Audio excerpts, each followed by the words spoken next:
Good morning student. आज जो हम लोग इस वीडियो में कवर करने वाले हैं उस चैप्टर का नाम है ट्रिग्नोमेट्रिक रेशियो। ठीक है, तो अगर आप ट्रिग्नोमेट्री के बारे में कुछ भी नहीं जानते हैं, एकदम जीरो है, तो आप सही जगह पे आए हैं। आपको यहाँ पे एकदम जीरो से स्टार्ट किया जाएगा, जो आप एकदम स्टार्टिंग से, जिसको बोलते हैं बेसिक कॉन्सेप्ट, वहां से स्टार्ट कर रहे हैं इस वीडियो को। समझ लीजिए आपके लिए एक अच्छा मौका है समझने का तरीका, ताकि एकदम आप स्टार्टिंग जीरो लेवल से आप कर सकते हैं। सबसे पहले ट्रिग्नोमेट्री में पढ़ना क्या होता है, एंगल टू रिलेटेड जितना सारा क्वेश्चन होता है वो सारा ट्रिग्नोमेट्रिक से सॉल्व करते हैं। ठीक है, और इसमें जो ट्रायंगल यूज होता है वो ट्रायंगल है मेरा राइट एंगल ट्रायंगल। सबसे पहले एक ट्रायंगल बना लीजिए जो है राइट एंगल ट्रायंगल। इसका नाम दे दीजिए ए, बी और सी। क्लियर है, ये आपको बोर्ड पे दिख रहा होगा। तो आप ये समझिए कि आप 7, 8, 9 में भी आप इसके बारे में, ट्रायंगल के बारे में ऑलरेडी पढ़ चुके हैं। तो जो परपेंडिकुलर को बना, जो मतलब राइट एंगल को बनाता है, उसको हम लोग क्या नाम से बोलते हैं, परपेंडिकुलर। ठीक है, तो इसको यहाँ शॉर्ट में लिख रहे हैं पी। ठीक है, पी फॉर परपेंडिकुलर। और आपको लिखना भी कहीं पे परपेंडिकुलर पूरा नहीं लिखना होता है, पी फॉर सिर्फ पी लिखते हैं, इसलिए हम यहाँ पे पी ही लिख रहे हैं। फिर दूसरा होता है जो जिस पर राइट एंगल बनता है, दैट इज बेस। ये मान लीजिए आपका बेस है, इसको आप डिनोट कीजिए बी से, बी फॉर बेस। फिर तीसरा जो साइड बचता है, यानी कि जो राइट एंगल के ठीक सामने वाले साइड होता है, ये आपका राइट एंगल 90 डिग्री का साइड है। ठीक है, इसके सामने जो साइड होता है उसको बोलते हैं हाइपोटेनस, दैट इज एच। इसको एच से डिनोट कीजिए, हाइपोटेनियस। ठीक, अब जो ट्रिग्नोमेट्रिक में एंगल को नॉर्मली हम लोग जो 8, 9 में पढ़े हैं, एंगल को हम लोग angle ABC angle, BCD angle, ये नाम से डिनोट करते थे। लेकिन इस चैप्टर में एंगल को हम लोग थीटा से डिनोट करते हैं। यानी कि अगर कोई एंगल यहाँ पे सी बना रहा है और इसका मान बोला जाता है थीटा लिखते हैं, यानी कि angle C is equal to theta. ठीक है, यानी कि इस चैप्टर में थीटा से एंगल को डिनोट करते हैं हम लोग। ठीक है, क्लियर है। अब इसमें पढ़ना क्या है, जानना क्या और समझना क्या, ये समझिए। सबसे पहले तो 6 नाम आपको आगे जाके मिलेगा। पहला मिलेगा साइन थीटा, ठीक है, दूसरा मिलेगा कॉस थीटा, तीसरा मिलेगा टेन थीटा, फिर मिलेगा आपको cosec theta, sec theta, cot theta. अब आइए, ये सब जो 6 नाम है, इसके अलावा आपको एक भी नाम एक्स्ट्रा नहीं मिलने वाला है। ठीक है, अब इसके बारे में समझते हैं कि साइन थीटा क्या है, कॉस थीटा क्या है, और जो भी tan theta, cosec, sec, cot, ये सारा क्या है। तो sine theta is equal to, मतलब समझिए क्या होता है, ये एक रेशियो निकालता है। ठीक है, तो अब रेशियो किसका निकालेगा, तो साइन थीटा जो मैं रेशियो निकालता है वो 2 चीज का रेशियो निकालता है हमेशा। वो है मेरा परपेंडिकुलर बाय हाइपोटेनस। ठीक है, उसी तरीके से कॉस थीटा में निकालेगा बेस बाय हाइपोटेनस, और जो टेन थीटा में निकालेगा वो निकालेगा परपेंडिकुलर बाय बेस। क्लियर है। अब यहाँ पे समझिए कुछ भी नहीं है, यहाँ पे P, यहाँ पे B, यहाँ पे P, P, B, P, और तीसरा H, H, B। क्लियर है, यानी कि परपेंडिकुलर बाय हाइपोटेनस अगर कहीं भी दिख गया आपको, मतलब वो क्या कह रहा है, साइन थीटा का वैल्यू पूछ रहा है। और अगर साइन थीटा बोल देगा तो आप उसको P बाय B का मान निकालना है। ठीक है, यही समझना है। कॉस थीटा अगर बोल दिया तो आपको हर हाल में B बाय H का रेशियो का आपको दिखाना पड़ेगा। टेन थीटा पूछ दिया तो आपको P बाय B का रेशियो दिखाना पड़ेगा। ठीक है, और अगर आपको P बाय B दिया हुआ रहेगा, एंगल निकालना रहेगा, वो सारा क्वेश्चन आप इसमें धीरे धीरे आप समझिएगा सॉल्व कैसे होता है। अब होता क्या है कि ये 3 का ही उल्टा ये है नंबर है। ठीक है, साइन थीटा का उल्टा होता है मेरा कॉस थीटा। अगर साइन थीटा मेरा P बाय H है तो क्या इसको हम उल्टा करके H बाय P लिख सकते हैं, सेम इसका उल्टा होता है। ठीक है, उसी तरीके से कॉस थीटा मेरा क्या होगा, अगर कॉस थीटा यहाँ पे B बाय H है तो मेरा सेक थीटा क्या होगा, H बाय B। फिर आ रहे टेन थीटा पे, टेन थीटा अगर मेरा P बाय B है तो कॉट थीटा मेरा क्या होगा, B बाय P। तो आपको लगता है यहाँ से ये सारा कॉन्सेप्ट जो है आसानी से समझ में आ गया होगा कि होता क्या है और किसका वैल्यू क्या होता है। ये एक नॉर्मल बेसिक कॉन्सेप्ट था समझने के लिए कि sine theta is equal to P by H, cos theta is equal to B by H, और tan theta is equal to P by B। इसका ही जस्ट उल्टा cosec theta is equal to H by P, sec theta is equal to H by B, cot theta is equal to P by P। तो आप ये समझ गए। अब इसके बारे में कुछ और है जो आप समझिएगा अभी। सबसे पहले ये समझिए कि अगर मेरा sine theta is equal to P by H है और साइन थीटा का उल्टा यहाँ पे कॉसेक थीटा है, तो क्या यहाँ से sine theta is equal to 1 by cosec theta लिख सकते हैं? बोलिए हाँ, क्योंकि साइन थीटा का ही तो उल्टा करके कॉसेक थीटा आ रहा था। ठीक है, उसी तरीका से कॉस थीटा है, कॉस थीटा को हम लिख सकते हैं 1 बाय सेक थीटा।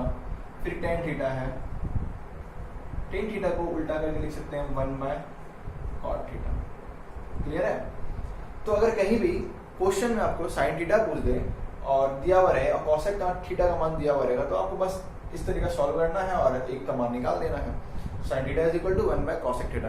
यहाँ पे ये भी टॉपिक आपका मेरे ख्याल से समझ में आ गया होगा कि इसका वैल्यू यहाँ पे क्या होता है। अब अगर मान लिया जाए कि जब sine theta is equal to 1 by cosec theta है, तो क्या अगर साइन इंटू कॉसेक करेंगे तो क्या ये 1 मिलेगा? Sign theta into cosec theta कर दीजिए इज इक्वल टू इसका वैल्यू हो गया 1। यानी कि अगर साइन थीटा को कॉसेक थीटा से मल्टीप्लाई कर दिया जाए तो उसका वैल्यू 1 हो जाता है। अब कैसे होता है ये समझिए। साइन थीटा का वैल्यू क्या होता है? p by H into cosec theta का वैल्यू क्या होता है? h by p। यहाँ से आप देखिए p से p खत्म, h से h खत्म, इज इक्वल टू 1। ठीक है, तो ये आपका sine theta into cos theta is equal to 1। फिर आ रहे कॉस थीटा पे, cos theta into sec theta का मान भी होगा यहाँ पे 1। उसी तरीका से tan theta into cot theta का मान भी हो जाएगा आपका 1। क्लियर है? तो आपको ये समझिए कि ये इतना आसानी से आप कॉन्सेप्ट को क्लियर कर लिए कि किसका वैल्यू क्या होता है और कैसे इसका मान निकालते हैं।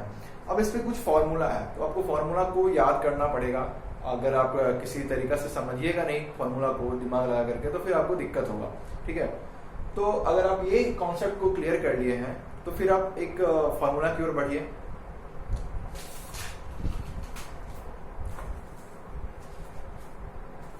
सबसे पहले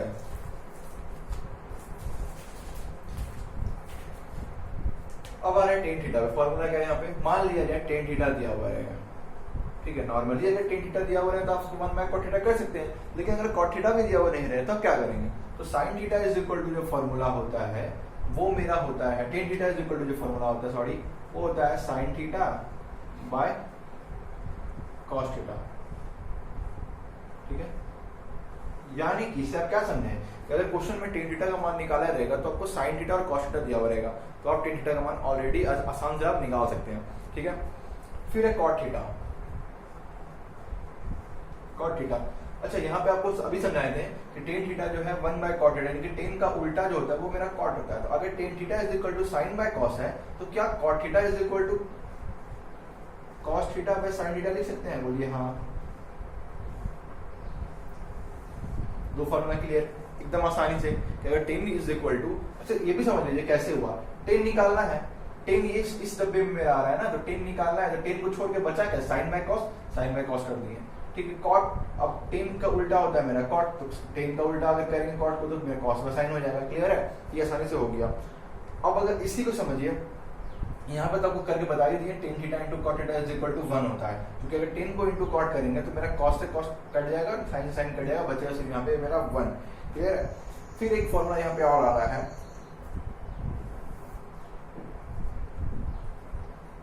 sign square theta plus cos square theta is equal to 1। फिर आ रहा है 1 plus tan square theta is equal to sec square theta, और 1 plus cot square theta is equal to cosec square theta. ठीक है, तो अब ये समझिए इतना आसानी से आपका 1 2 3 4 5 6 7 8 जो टॉपिक था ये आपका फॉर्मूला था वो आपका इसमें कवर हो गया।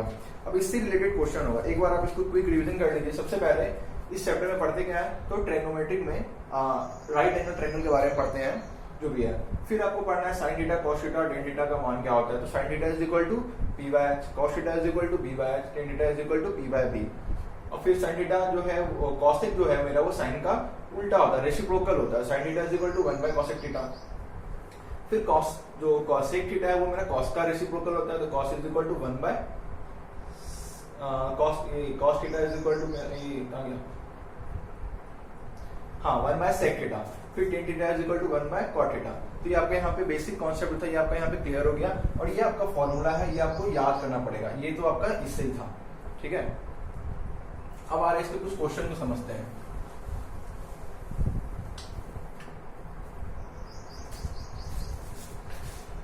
क्वेश्चन है आपके बुक का,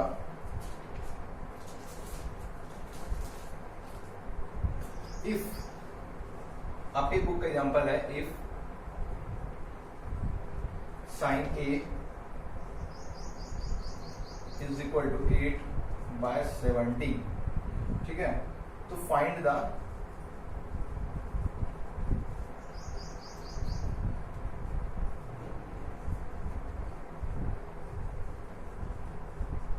ट्राइगोमेट्रिक रेशियो, फाइंड द अदर, ये अदर छूटी है यहाँ पे, find the other trigonometric ratio of angle A. सबसे पहले क्वेश्चन क्या बोला है कि आपको साइन थीटा का वैल्यू जो है रेशियो में वो दिया हुआ है 18:17, तो find the other trigonometric ratio of angle ए। ठीक है, सबसे पहले क्या करिएगा कि ट्रायंगल बनाइए, ए, ये बी और ये सी नाम दीजिए, ए को थीटा मान लीजिए। ठीक है, क्योंकि आपको पहले ही बता दिए हैं कि इस चैप्टर में एंगल को हम लोग थीटा के नाम से जानते हैं। तो अब यहाँ पे मेरा ये क्या है, पी है, ये बी है, आप लोग पहले समझ चुके हैं, एच ये हाइपोटेनस है। अब आइए फॉर्मूला पे, सबसे पहले याद कीजिए कि sine theta is equal to, क्या बताएंगे, sine theta is equal to जो फॉर्मूला होता है वो होता है पी बाय एच। ठीक है, sine theta is equal to P by H. और आप पाइथागोरस थ्योरम को अच्छे तरीके से समझते होंगे, ये 8, 9, 10, 8 से 6 में भी है, 7 में भी, 8 में भी है, 9 में भी, सारा चैप्टर में ही आपको पाइथागोरस थ्योरम यूज होता है। तो वही थ्योरम को यहाँ पे आप यूज कीजिए। याद कीजिए क्या बोलता है पाइथागोरस थ्योरम कि अगर एच स्क्वायर यानी कि हाइपोटेनस का स्क्वायर निकालना है तो परपेंडिकुलर का स्क्वायर में बेस का स्क्वायर को आप क्या करते हैं, ऐड करते हैं। तो यहाँ से परपेंडिकुलर का मान, यहाँ से क्वेश्चन, अच्छा यहाँ पी का मान कितना दिया हुआ है 8 और एच का मान यहाँ कितना दिया हुआ है 70।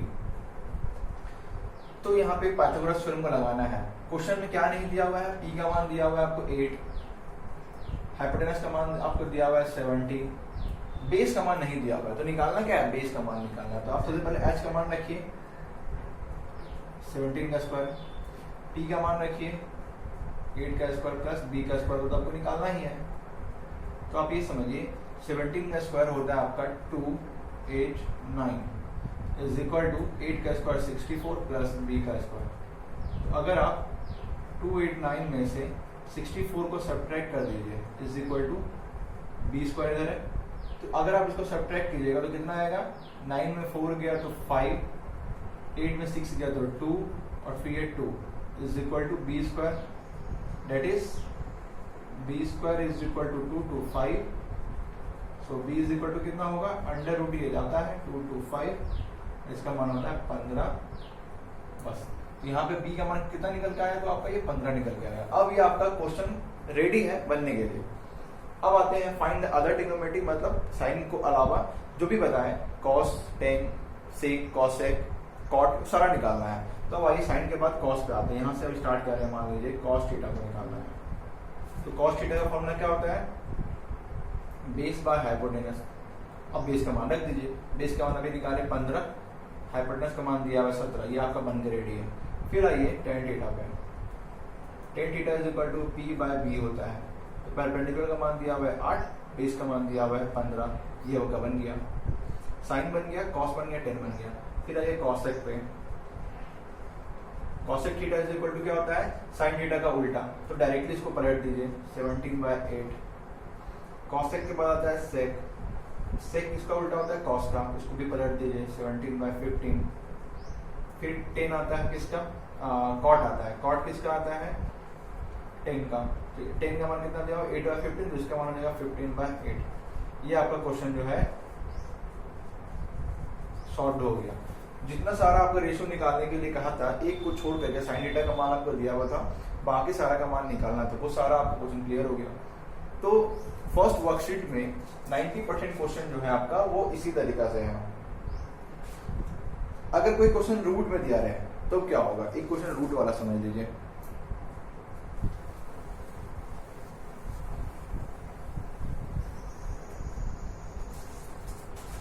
If tan theta is equal to, if tan A is equal to root 3। तो वही है फाइंड अदर्स, शॉर्ट में लिख रहे हैं फाइंड अदर्स। ठीक है, तो सबसे पहले ट्रायंगल को ड्रॉ कीजिए। ट्रायंगल को ड्रॉ करने के बाद आप ये देखिए कि ये क्या है मेरा ए, तो मान लीजिए यहाँ पे ए है, ये बी, ये सी, ये थीटा। अब मेरा यहाँ पे कौन सा क्या होता है परपेंडिकुलर, आपका क्या होता है परपेंडिकुलर, ये आपका रहा, ये बेस रहा और ये हाइपोटेनस रहा। तो सबसे पहले अगर क्वेश्चन है तो सॉल्यूशन यहाँ से स्टार्ट कीजिए। Tan theta is equal to, आप क्या जानते हैं, tan theta is equal to जो फॉर्मूला होता है वो होता है पी बाय बी। तो यानी कि p का जो मान दिया हुआ है वो दिया हुआ है रूट 3 और b का मान कुछ भी नहीं दिया हुआ, मतलब 1 दिया हुआ है। तो यहाँ पे आप p का मान रख दीजिए रूट 3 और b का मान रख दीजिए 1। अब आइए वही पाइथागोरस थ्योरम पे, इस बार क्या नहीं पता है, h नहीं पता है। तो h square is equal to formula p square plus b square using Pythagoras theorem. p का मान रूट 3 का स्क्वायर प्लस b का मान 1 तो 1 का स्क्वायर, रूट 3 का स्क्वायर कीजिएगा तो ये मिलेगा 3 और प्लस 1। यहाँ से आपका आ रहा है h square is equal to 4, that is h is equal to under root 4 का मान 2।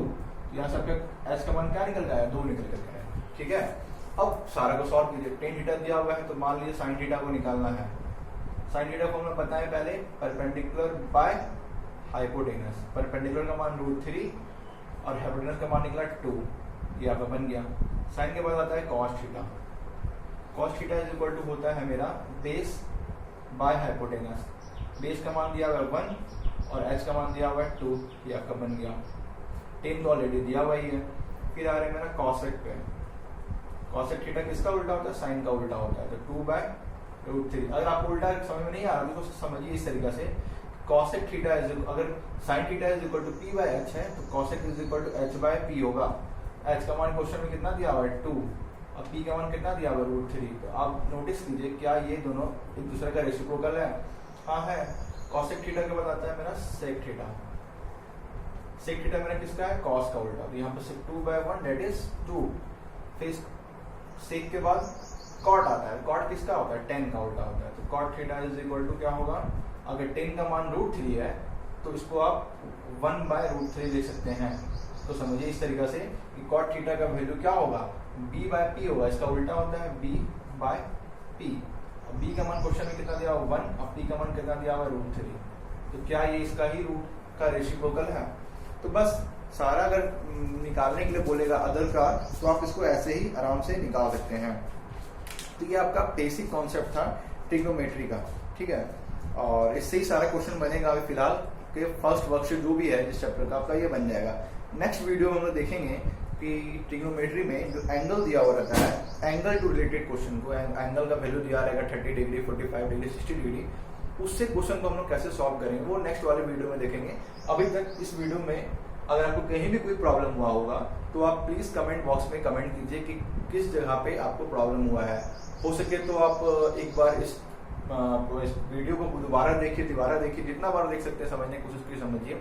और अगर समझ में ना आए तो फिर से आप मेरे कमेंट बॉक्स में एक बार जरूर कमेंट कीजिएगा और बताइएगा कैसे आपको कहाँ पे समझ में नहीं आ रहा है।